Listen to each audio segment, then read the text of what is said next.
आज का ये जो लेक्चर है ये क्लास 12 प्लस टारगेट बैच के लिए है। इनफैक्ट यहाँ पे ऑनलाइन क्लास जो चल रहा है उसमें तो हम लोग कोर्स के मामले में बहुत आगे निकल चुके हैं और now we are in current university with Kirchhoff's law. But video uploading का स्पीड थोड़ा स्लो हो गया है। रीज़न में इनकी टाइमिंग्स की बहुत कमी होती है, इसलिए वीडियो अपलोड थोड़ा पीछे चल रहा है। हम लोगों ने अब तक कैपेसिटर्स के ऊपर 6 लेक्चर्स अपलोड कर दिया है। आज का ये 7वां है और इस 7वें में हम लोग क्या कर रहे हैं, जैसा कि हम लोग पहले तक किर्चॉफ लॉ पढ़ चुके थे कैपेसिटर्स के अंदर, और अब हम कुछ और बढ़िया क्वेश्चंस करेंगे जिसमें आज हम लोग कैपेसिटर्स का ये पार्ट 7 होगा और उसमें भी कैपेसिटर्स विद डाइलेक्ट्रिक की शुरुआत कर रहे हैं जिसका ये पार्ट 1 है। और आज जो हम लोग इस पर्टिकुलर लेक्चर में जो क्वेश्चंस कवर करेंगे वो एच.सी. वर्मा का एग्जाम्पल 22 है और लास्ट का क्वेश्चन नंबर 68 है। दोनों ही क्वेश्चंस जो कि अब IIT JEE का डेट फिक्स हो चुका है तो उस ख्याल से आपको बताना है। तो आप ध्यान दें, असल में यहाँ पे कुछ पॉइंट्स हैं जो अभी जस्ट मैं आपको रिवाइज करवा दे रहा हूँ।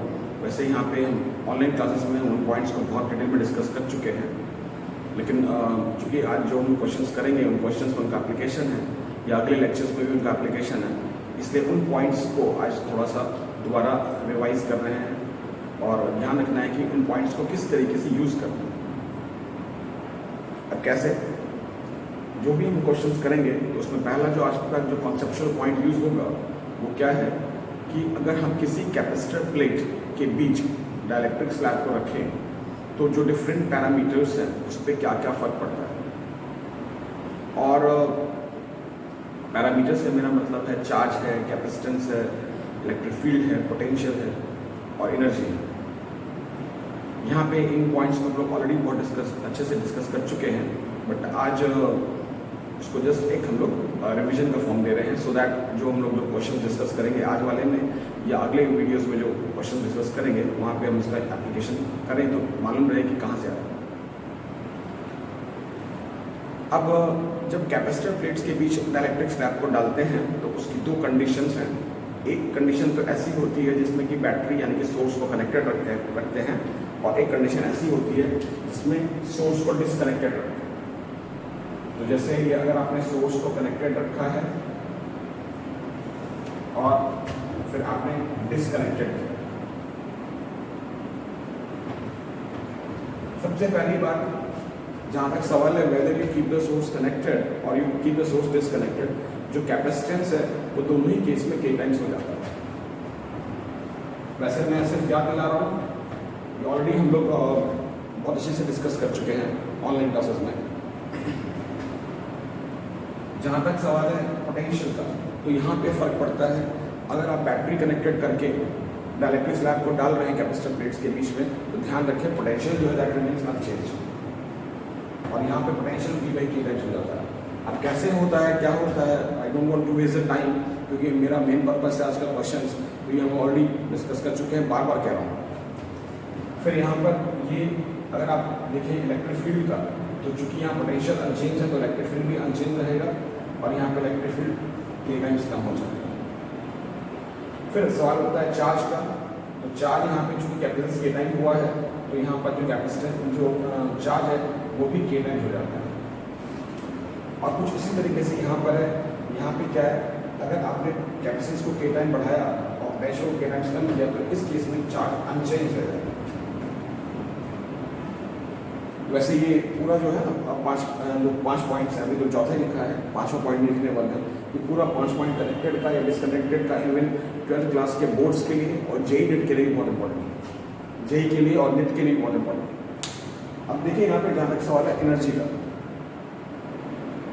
हम जानते हैं U equal to half CV square, तो इस फॉर्मूले को फॉलो करें। स्पेस कम है इसलिए मैं ऊपर वाला लाइन बता रहा हूँ, U equal to half CV square को हम लोग फॉलो करें तो U equal to half CV square होता है। तो यहाँ पे हमने कैपेसिटेंस को k टाइम बढ़ाया था तो यहाँ पे आपका पोटेंशियल भी k टाइम बढ़ जाता है, और यहाँ पे कैपेसिटेंस को k टाइम बढ़ाया था और पोटेंशियल को k टाइम्स कम किया था, सो जो आपका पोटेंशियल एनर्जी है वो k टाइम्स कम हो जाता है।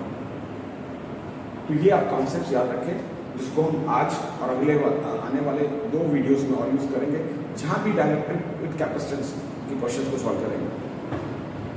तो ये आपका अगर आप नोट्स बना रहे हैं, तो जो बच्चे यहाँ इन्वॉल्व हैं या नहीं है, अगर कोई नोट्स बना रहा है तो लिख सकता है conceptual point 1, effect on different parameters on inserting the dielectric slab between the plates of the capacitor with the source connected and with the source disconnected। तो अब ये रिवाइंड करके आप नोट्स बना लीजिएगा।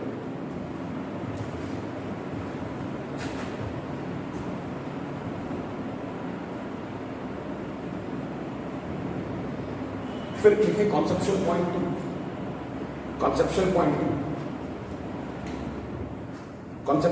2 में क्या है?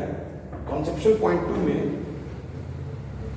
अगर हम डिफरेंट किसी भी पैरेलल प्लेट कैपेसिटर के बीच अगर डायलेक्ट्रिक स्लैब को डालते हैं 2 कंडीशंस में, एक तो हम जो मीडियम को चेंज करें वो डिस्टेंस वाइज, तो उस केस में जो डिफरेंट कैपेसिटर्स फॉर्म होते हैं उनको हम सीरीज में लेते हैं, और अगर वो एरिया वाइज चेंज कर रहा हो कौन मीडियम, तो जो कैपेसिटर्स फॉर्म होता है उसको हम पैरेलल में लेते हैं।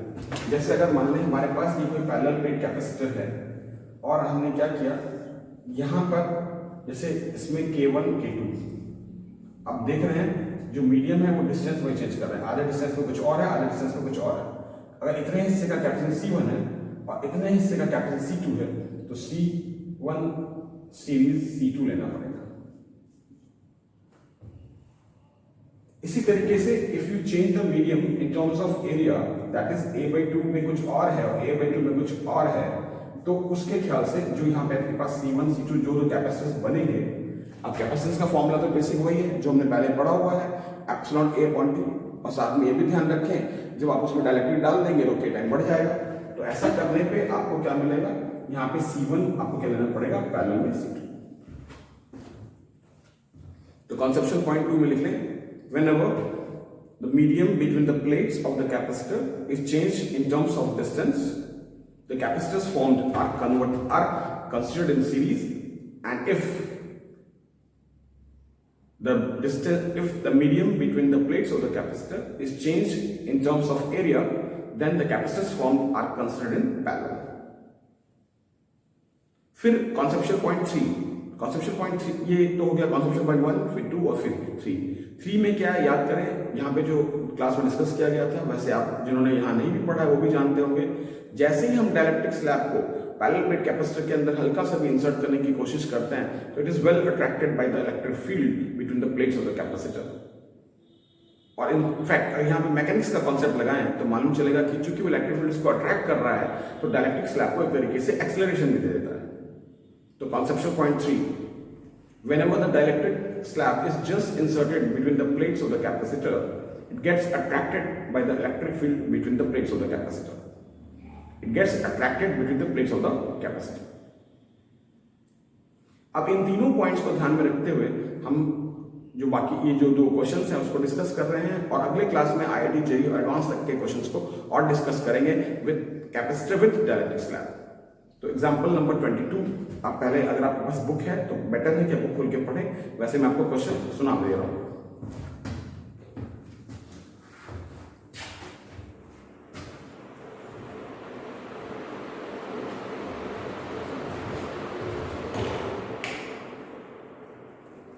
तो ये एग्जाम्पल नंबर 22 का क्वेश्चन पहले सुनिए। कहता है क्या, figure shows a parallel plate capacitor with plates of width B and length L. The separation between the plates is D. The plates are rigidly clamped and connected to a battery of EMF V. A dielectric slab of thickness D and dielectric constant K is slowly inserted between the plates. Calculate the energy of the system when the length X of the slab is introduced into the capacitor. Second part is, what force should be applied in the slab to the source that it goes slowly into the capacitor. Neglect any effect of friction or gravity. ये पूरा जो question है आप ऐसे book से देखे पढ़िएगा। ये आपके पास क्या है, ये डायलेक्ट्रिक स्लैब है, कौन सा क्या वाला, साथ में ये जो पैरेलल प्लेट कैपेसिटर है का प्लेट्स है, ये जो ये आपका प्लेट्स है, इसका विड्थ आपको बी दिया हुआ है, लेंथ एल दिया हुआ है। आप पहला सेंटेंस पढ़ेंगे तो लिखा है shows a parallel plate capacitor with plates of width B and length L.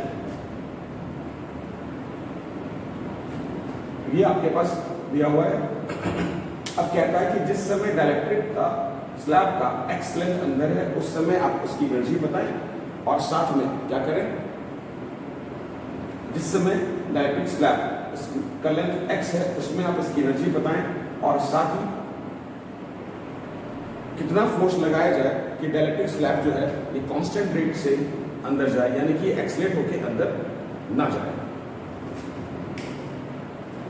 अब सवाल ये उठता है कि ये एक्सलेट होकर अंदर क्यों जाएगा। तो एक्सलेट होकर अंदर मैंने अभी थोड़ी देर पहले आपको बताया था कॉन्सेप्चुअल पॉइंट 3 में क्या कि जैसे ही आप स्लैब को कैपेसिटर प्लेट्स के बीच रखेंगे तो it will be attracted by the electric field. अब हम चाहते हैं कि वो कांस्टेंट रेट से जाए या स्लो रेट से, ऐसे क्वेश्चन लिखा ना शुड गो स्लोली, तो स्लो रेट से अंदर जाए यानी कि विदाउट एनी एक्सेलरेशन जाए। That means one has to apply the external force. आपको क्या करना पड़ेगा, आपको एक एक्सटर्नल फोर्स लगाना पड़ेगा। अब देखिए क्या करते हैं, सबसे पहले तो कैपेसिटेंस की बात करते हैं। तो आप पहले लिखें total capacitance will be C is equal to C1 plus C, where C1 is the capacitance when X length of dielectric slab is inserted in between the plates। यानी कि अगर आप C1 की बात करें तो एप्सिलॉन एरिया कीजिएगा B into X, यहाँ पे D और साथ में K, यानी कि जो कैपेसिटेंस है वो K टाइम बढ़ गया, एरिया में आपने B into X कर लिया क्योंकि B हो गया प्लेट्स का विड्थ और X हो गया इसका लेंथ, अंदर जो स्लैब कर रहा है एरिया और D। और अब देखिए यहाँ पे जो मीडियम एरिया वाइज है, यहाँ पे इतने दूरी में कुछ और है, इतने दूरी में वैक्यूम है। अगर मीडियम नहीं दिया हुआ तो वैक्यूम भी नहीं। अब इसलिए हमने क्या किया, दोनों हिस्से के कैपेसिटेंस को पैरेलल में लिया, मतलब ये एरिया वाइज, यहाँ पे एरिया में डायरेक्टेड है, यहाँ पे नहीं है, तो ये एरिया वाइज मीडियम बढ़ रहा है, इसलिए हम यहाँ पे पैरेलल में लिया। और यहाँ पे क्या आया, यहाँ पर ये epsilon B L minus X upon, अब यहां से आप epsilon B upon D common निकाल सकते हैं। यहाँ की बात करते हैं, यहाँ पे आप देखें, यहाँ पे आपके पास आएगा क्या क्या, अगर हम यहाँ पर इसमें से देखिए यहाँ पे एक्स इंटू के है, यहाँ पे एल माइनस एक्स है, तो अगर मैं यहाँ पे एल अलग कर दूँ और इसको मैं ऐसा कर दूँ, आप खुद भी सॉल्व कर सकते हैं। एल तो रहेगा, तो यहाँ पे एक्स के है या माइनस एक्स है तो एक्स कॉमन निकाल दीजिए, ये आपके पास कैपेसिटेंस आ गया। ये वाला जो हिस्सा है ये नेट के एग्जाम में भी आ सकता है, कोई बड़ी बात नहीं है, ज़्यादा कुछ इसमें दिमाग लगाना नहीं। और जहाँ तक सवाल है एनर्जी का, U is equal to half CV square आप कर दें, तो U is equal to half epsilon B V square upon D साथ में L plus X into K minus 1। So इस तरीके से आपको, और ये यहाँ पे ठीक है, ये आपके पास एनर्जी आ रही है। So this is the expression for the energy when what x length of the dielectric slab is inserted between the plates of the capacitor. अब हम आते हैं इसके सेकेंड पार्ट पे। सेकेंड पार्ट में क्या है,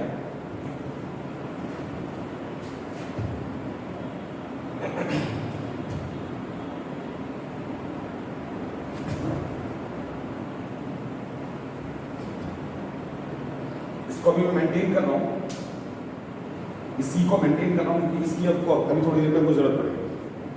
अब सेकंड पार्ट में क्या होता है कि जैसे ही हमने क्या किया, डाइलेक्ट्रिक को अंदर डाला, वो अट्रैक्ट हुआ तो उसके ऊपर फोर्स लगा, उस फोर्स ने क्या किया, डाइलेक्ट्रिक को एक्सेशन दिया। अब हम चाहते हैं कि उसको एक्सेशन ना मिले, यानी कि गो slowly into the plates, in between the plates of the capacitor, तो हमको क्या करना पड़ेगा, एक्सटर्नल फोर्स लगाना पड़ेगा।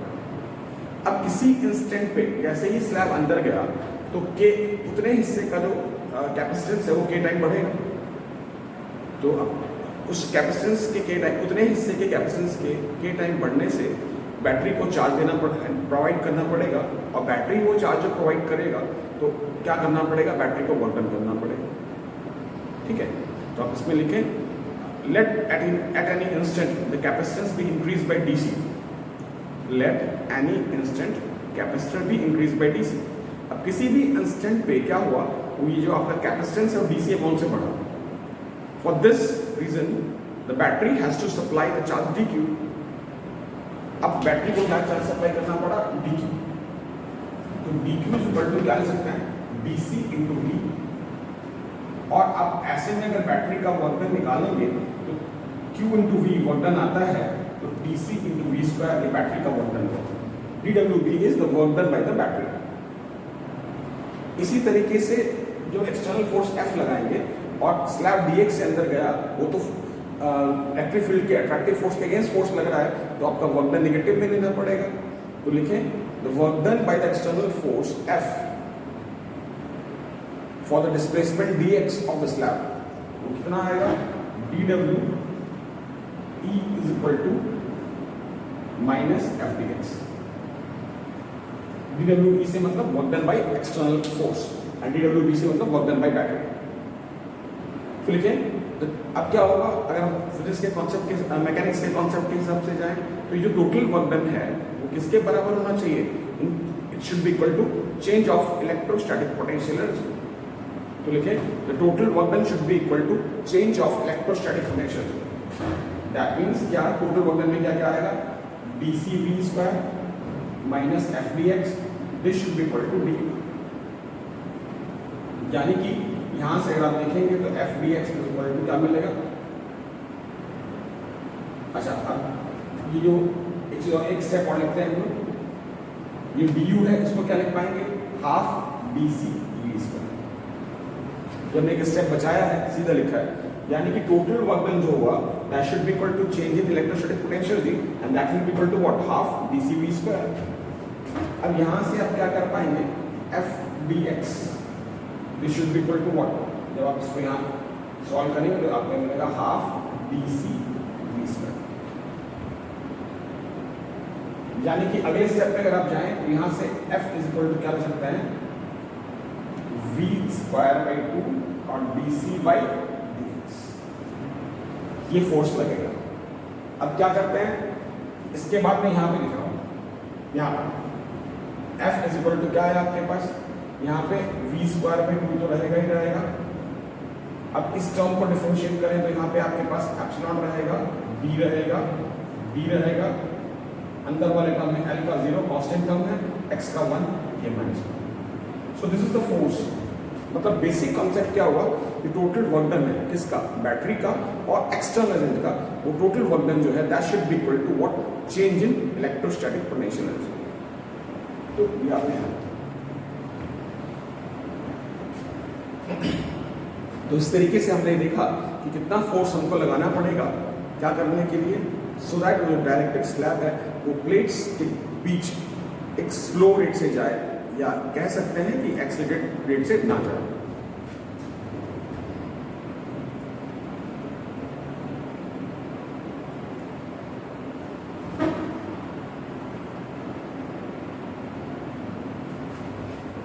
अब इसी कॉन्सेप्ट के ऊपर बेस्ड आपका ये एससीवी का क्वेश्चन नंबर 68 है। फिगर यहां पे मैंने पहले ही बना दिया था।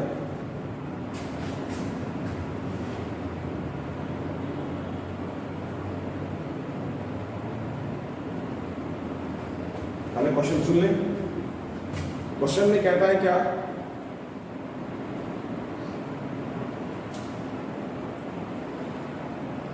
the plates of the capacitor have plate area A and clamped in the laboratory and rigidly clamped in the laboratory. The dielectric slab is released from rest with a length A inside the capacitor, neglecting any effect of the friction or gravity, show that the slab will execute periodic motion and find its time period.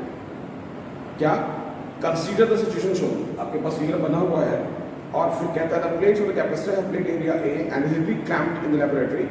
The dielectric slab is released from rest with a length A inside the capacitor, neglecting any effect of friction or gravity, show that the slab will execute periodic motion. मतलब क्या, ये आपके पास capacitor plate है, यहाँ पे आपके पास एक source connected है इस बार वोल्टेज या सेल का जो ईएमएफ है ई दिया हुआ है। अब कहता है क्या कि इस स्लैब का जो स्लैब है इसका ए हिस्सा अंदर है। वैसे फिगर में मैंने से नहीं लिखा हुआ है एग्जांपल में, लेकिन वो अंडरस्टूड है कि अगर पूरा आप देख रहे हैं पूरा एल है और एक प्लेट्स का एल है, इसमें से ए हिस्सा डायलेक्ट्रिक स्लैब का अंदर है तो बाकी एल माइनस ए का ही स्पेस बचेगा। अब इसमें सबसे पहली बात तो आती है कि हम अगर ये कंफर्म कर लें, मतलब क्या कंफर्म है कि ये पैरेलल प्लेट कैपेसिटर है, ये सोर्स है, इसका ईएमएफ या वोल्टेज जो दिया वो ई दिया हुआ है, फिर यहाँ पे आपके पास ये टोटल लेंथ एल दिया हुआ है और साथ ही डायलेक्ट्रिक स्लैब का भी लेंथ एल दिया हुआ है और उसमें से डायलेक्ट्रिक स्लैब का ए हिस्सा अंदर है। अब आपको क्या करना है, शो करना है कि मोशन पीरियोडिक होगा, उसका आपको टाइम पीरियड निकालना है। तो अब देखिए यहाँ पे सबसे पहली बात तो ये है कि कंफर्म कर लेते हैं कि ये एसएचएफ होगा कि नहीं होगा। तो सब हम देखते हैं यहाँ पे पहले फोर्स कितना लग रहा होगा। यहाँ पर फोर्स की बात करते हैं तो फोर्स तो अभी हमने थोड़ी पहले निकाला था, इसी का हम यूज कर रहे हैं। जैसे ही इस स्लैब अंदर जाएगा तो ये जो इलेक्ट्रिक फील्ड है कैपेसिटर प्लेट्स के बीच का उसको अंदर खींचेगा और कितना फोर्स लगाएगा। ये यहाँ पे थोड़ा सा आपको ट्रांसफॉर्मेशन करना है। क्या ट्रांसफॉर्मेशन करना है देखिए, यहाँ पे F है, F की जगह आप क्या कर सकते हैं, यहाँ पे V की जगह आ जाएगा क्या, EF का स्क्वायर एप्सिलॉन 2D, और साथ में हमारे पास यहाँ पे थोड़ा सा चेंज आने वाला है। क्या, यहाँ पे हमको प्लेट्स का एरिया होगा। तो अगर आप उसके टर्म में देखें तो A is equal to L into B ले सकते हैं। तो यहाँ से B की जगह क्या आ जाएगा, A बाई L आ जाएगा। तो आपको यहाँ पर B नहीं लिख के क्या लिखना पड़ेगा, A बाई L लिखना पड़ेगा।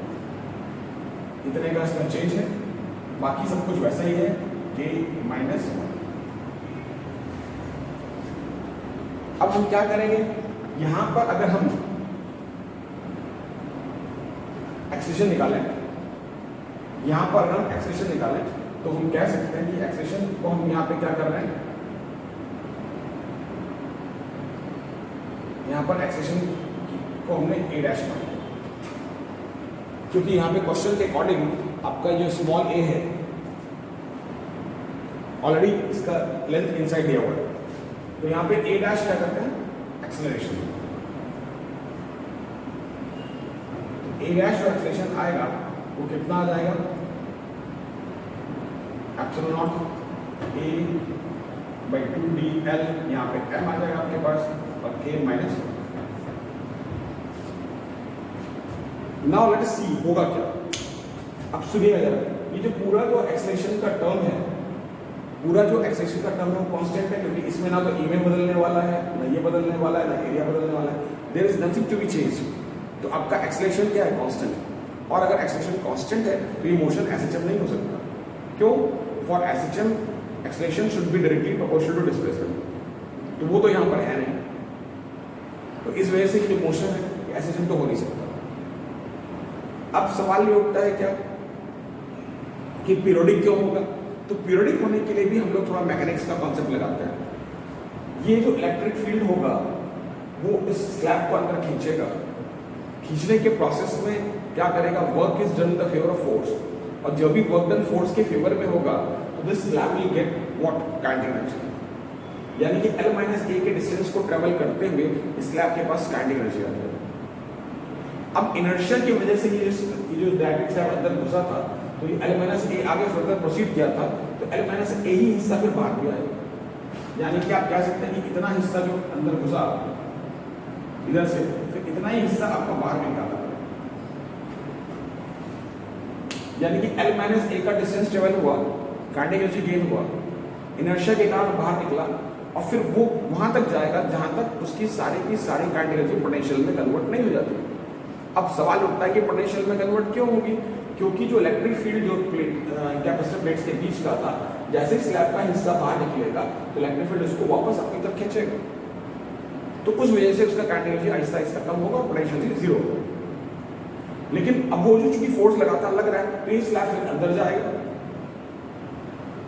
और फिर अंदर जाने के बाद इसके पास काइनेटिक एनर्जी आई, उस काइनेटिक एनर्जी की वजह से फिर उतना ही हिस्सा, कौन सा हिस्सा, ए अंदर था यहाँ पे ना, इसका ए अंदर था, तो फिर उसका L माइनस A हिस्सा फिर बाहर जाएगा।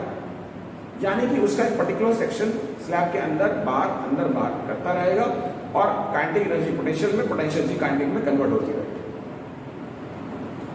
और ऑब्वियसली आप देख रहे हैं x अंदर, x आगे खिसका, फिर x बाहर गया, फिर x रिपीट हुआ, फिर x अंदर गया।